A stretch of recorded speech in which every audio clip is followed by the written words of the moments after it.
Good morning. Welcome to the dais here at Little Caesars Arena in Detroit. We appreciate your coverage of the 2024 Midwest Regional. We'll start our press conference shortly here with Gonzaga head coach Mark Few. Before we do, just a few housekeeping items, please. First and foremost, as a courtesy to the other media members in the interview room, please remember to silence your cell phones. We have microphone holders on either side of the room. Please raise your hand for a mic to be brought to you. And when you do ask a question, please introduce yourself and your media affiliation. All press conferences will be transcribed electronically by ASAP Sports, so please speak clearly into the microphone for those purposes. Please note that the video recording of press conferences on cameras or on cell phones is prohibited throughout the Midwest Regional. If time permits during each session, we will take questions from the media both here in the interview room and also on Zoom. Questions from the media here in the interview room will be first, followed by questions on Zoom, again, time permitting there. With that, we will begin today's press conference with head coach Mark Few. Coach, if you wouldn't mind starting us out with an opening statement, we'll go from there. Yeah, hey, it's just awesome to be back to another Sweet 16. As I told the guys,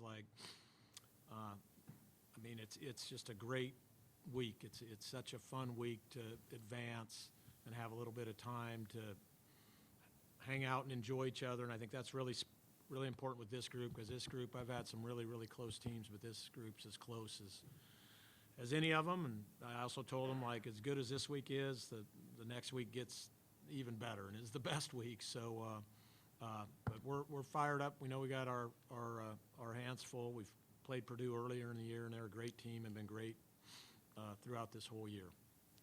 Thank you. Let's go to questions for Coach Few, please, and we'll start on the front left. Need to get a mic to him, please. No. Left, right. They're like my team. Anybody, let's just get a roll in here. Everybody, take a crack here. Brian Newbert from GoldenBlack.com. Coach, can you just kind of tell us how your team is different from November, but also how Purdue is different from what you've seen watching this week? Yeah, hey, I think we're both different. I know in our case we're vastly different. We had some pretty rough patches there early if you watched some of our practices and even some of our early games. But we actually played really, really hard against them the first time. We just turned the ball over too much and shot way, way, way too many threes. So I think hopefully we'll get that cleared up. We're sharing it better, and I think we're much more purposeful on the offensive end. But they're better too. So I think that'll be the biggest challenge there. Vedant Gupta from Global Kid Media. Coach Few, since I was 8 years old, for 9 years, we see the Zags consistently in the Sweet 16, and of course the fantastic handstands in the locker room. I don't know if they were fantastic. They were moved by emotion, but pretty marginal on the execution. Well, they inspire me. I got to know from then to now, how has your approach changed to these Sweet 16s? I'm, like I said at the start of this thing, excited as ever. I think even for me, I take nothing for granted any of these years, but I think this one probably feels as special as any, just because, we were behind the 8 ball there for a while, and there was a lot of doubts, and we had to really buckle down and play great down the stretch even to get in this tournament, which is, it's really, really hard to get into, and it's even harder to move on to a Sweet 16. So, I think in lieu of all that, this one feels great. And it also feels great just kind of going through the journey with this group. They never wavered. They stuck together. They stayed really, really coachable. And, I think that's been rewarding too. Okay, we got 2 questions in the third row starting here on the end. Hey, Coach, Eddie Pels with AP. Good to see you again. You too. The Zach Edey issue, can you kind of describe the challenge of dealing with somebody that unique, and also if there's any advantage that you are one of those few teams that's played him a couple times? Hey, first of all, phenomenal player, and just, needs to be congratulated for putting together these seasons to be, College Player of the Year 2 years in a row. And just, I've been doing this a long, long, long time, and you just have never dealt with something like Zach. that size, but yet that good of a player. I mean, he's really developed his touch. His ball goes in now. It's very soft. Great passer if you do choose to double team him. Shoots free throws very, very well. Obviously, at that size, really, really impacts the game on the defensive end. So, I mean, he's an entity that you just don't see. The positive is we have seen him. We played him in the PK 85 early a year ago, and then like I mentioned, we played him in the Maui tournament, at Thanksgiving. So at least we've felt his size and his strength, and then also played against a really, really good Purdue team. So if anything, we can draw on some of those experiences. One more in the third row on the left. Dana O'Neill with The Athletic. Dana finally makes it back with the Zags. Good to see you. Good to see you as well. Thank you. Coach Painter brings a sort of burden to this Final Four, or to this Sweet 16 to try to get to the Final Four. You carried that for a little while. I think every coach carries it for a little while. How do you manage that? I mean, I just think you just totally unequivocally just focus on the task at hand, and it's just kind of a next game mentality. I mean, I think they've done a wonderful job with that. They've hit it head on throughout the whole year, it seems like, and all the way back to the preseason. And you just kind of go next game mentality, and man, it certainly hasn't affected them in this tournament. I mean, they've been lights out so far, in these first two games. So now I think all that stuff's off, and now they're playing, and they seem to be playing their best basketball, at least based on these last two outings. Front row here. Dave Bowling, Spokane. Coach, when you watch Ben play, do you see a little bit of throwback Zag in him and his style and combativeness, but with new Zag skills and talents? I think the Zags we've always been like that. I think sometimes you get this old Zag, new Zag stuff. I mean, first of all, the old Zags were really, really good and talented, and our new run have been really, really tough and got a lot of old school to them.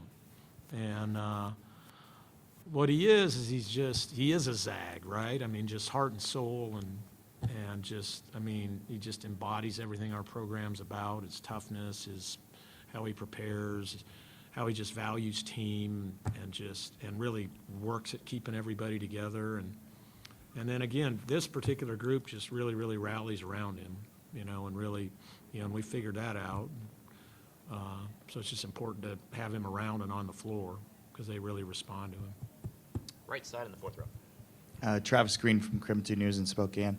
Hey, Mark, I know you talked about it a little bit earlier with both teams being different than when you played earlier this year, and we know from following you guys this season, specifically you guys, how much can you draw from that matchup? Are you going to look at that previous game heading into this, or? Yeah, no, we've looked at it a lot. I mean, look, both of us will change, but we're not going to change that much. I mean, we kind of are who we are. And like I said, especially when you're dealing with somebody as special as Edie, we've at least experienced it, so we're not trying to describe it to our guys and show other teams playing against it. We actually played against it, so we can obviously draw on those times when we were successful and try to correct the ones when we're not. And it's not just about him. I mean, Braden Smith's had a great year, and they've been great, this year. They got great balance. And, I'm just, Matt's as good a coach as there is in all the college basketball. He puts them all in the right spots and places, and they execute perfectly. And then, they're constantly changing and subbing and putting more skilled guys in these positions and these actions to make it really, really hard to guard. So it'll be fun, trying to deal with all that. Second row on the left, Coach. Lafayette Journal-Courier, you're kind of going off of what you just said. I think Matt's done a good job of getting the role players to buy into those roles, 7, 8 deep. What is the challenge in that? And when you've got a team that's this good, I think those are the guys that obviously make a difference when you get this far in the tournament. Oh, yeah, I mean, they have a lot of weapons, and so just, I think it's really imperative that our guys, you know, really, really dial into personnel, and they all have their different strengths, you know, the ones that he does bring off. And so shooters, we got to, you know, make sure we do a great job on them. I think they're most dangerous when they're making a bunch of threes, you know, like they did the last game. So we got to do a great job there, and then we got to understand when shooters aren't in, obviously we got to shore up the glass or shore up duck-ins inside, and you know, all of the above, and all the while, you know, keep those guards, you know, in front of us, and do a good job there, especially in transition. They hurt us in transition over in Hawaii also, so we need to do a better job there.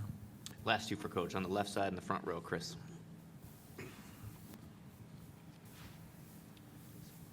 Chris Solari, Detroit Free Press. Mark, kind of along those same lines, how have their guards maybe played off of Edie, and how has you seen, in the more recent games, how have you seen the changes with their backcourt based on that? Well, I mean, their backcourt was good, really good against us in Hawaii, so especially Smith was great, I thought. I mean, Gillis is shooting it great right now. Obviously, you know, that's what Lawyer does.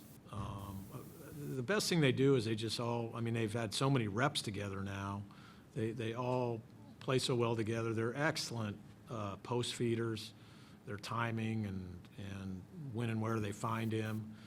And then, you know, they're dangerous, especially on those ball screens. You got to shore him up rolling, but you also have, you know, these guys can make plays. And then I think Jones has been a really, really good addition for him, you know, from when we played him 2 years ago in Portland to this year. I mean, he does so much. He's a tough guard, and then he's a handful on the other end, the defensive side of things. Last one, third row. Hey, Mark, Pat Forty from Sports Illustrated. You and Matt both have run your programs at a high level for a long time in changing landscapes. How have you adapted while still keeping kind of the core of how you do things the same? Gosh, Pat, that's been as bigger challenge than probably getting these dudes this year to play, you know, get back playing in a good way. But you know what? It's kind of been easy in some ways because it's just Gonzaga and it's just how we operate and it's who we recruit and it's who we always end up with. The guys we end up with just end up kind of belonging there. The guys we miss out on are frustrating at the time, and you know, but then you end up like, yeah, maybe he didn't belong here. I always tell the staff, it's like that old Garth Brooks song, "Thank God for Unanswered Prayers." You need to listen to the words to that sometime. It's pretty good. But anyway, but it is getting hard. It's getting really, really hard. I mean, we could spend 3 hours up here, Matt and I both, because we've tried. And the one thing I would say is they need to start listening and to us coaches, especially those of us coaches who have been around a long time and have tried to do it the right way, and you know, get it out of this bureaucratic, you know, stranglehold where nothing gets done, and then, you know, this stuff just is crushes us when it hits all these changes, and we could all see it coming, you know. So hopefully we can get to the point where football coaches and basketball coaches are on the really decision-making things that can kind of help us guide us through this thing, because this tournament is just so awesome and so special and so great. I mean, we've got to make sure we keep this thing rolling. Thanks, Coach. Appreciate it. We'll see you tomorrow. Yep.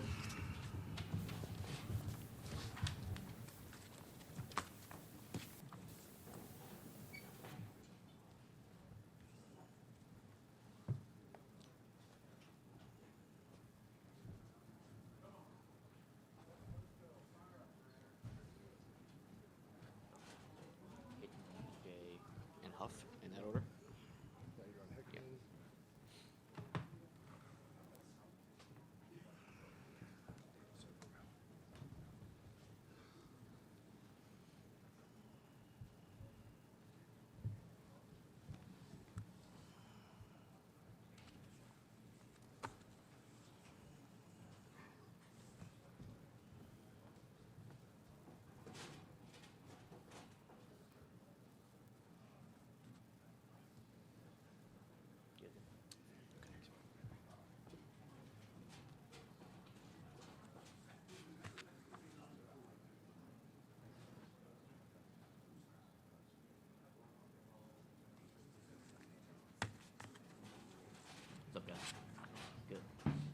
all set there.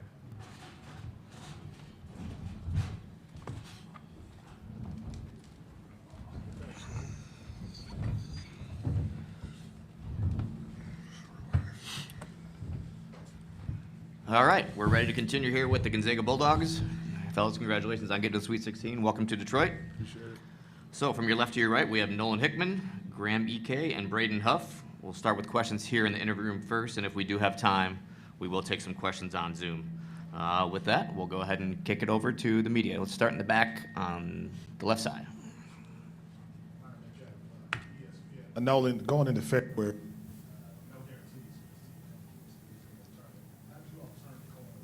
to this point you're at right now?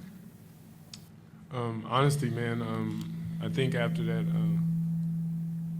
after that St. Mary's game that we had in WCC conference tournament, I think after that we just started buckling down, understanding that we're not going to be facing St. Mary's of the world or San Francisco's of the world anymore, and we got the chance to beat up on somebody else. So yeah, man, I think after that we just started, buckling down, understanding what our strengths are and what our weaknesses are, and we went from there. Got a question on the right side in the back. Todd Golden with CNN Chat. Graham, since you saw Purdue in November, what's the biggest thing that's changed for your team that's put you on the path to have a chance to play them again? The biggest thing probably is just how many games we've played since then. Like our connectivity and our synergy is on a whole nother level than it was when we were playing our fourth game against Purdue. And we're clicking right now on the right page. Additional questions for student athletes. Myron in the back. Graham, how do you guard a 290-pound on him? Just try to stay legal, continue to keep the physicality up as much as possible, as much as the rest will allow me to, and just meet them early. Yeah, that's about it. And just trusting my teammates that they'll have my back with good ball pressure, good communication on the floor. Left side, second row. Sam King, Lafayette Journal and Courier. Nolan, everybody talks about Zach Edey, but I think the guards are really good on this Purdue team. Kind of, how do Lance Jones, Fletcher Lawyer, and Braden Smith really make that team go? No, they definitely complement each other really well. Especially with Zach on the post. They're always able to find them. Whenever things are not going well on the offensive end. Zach Edey is always there.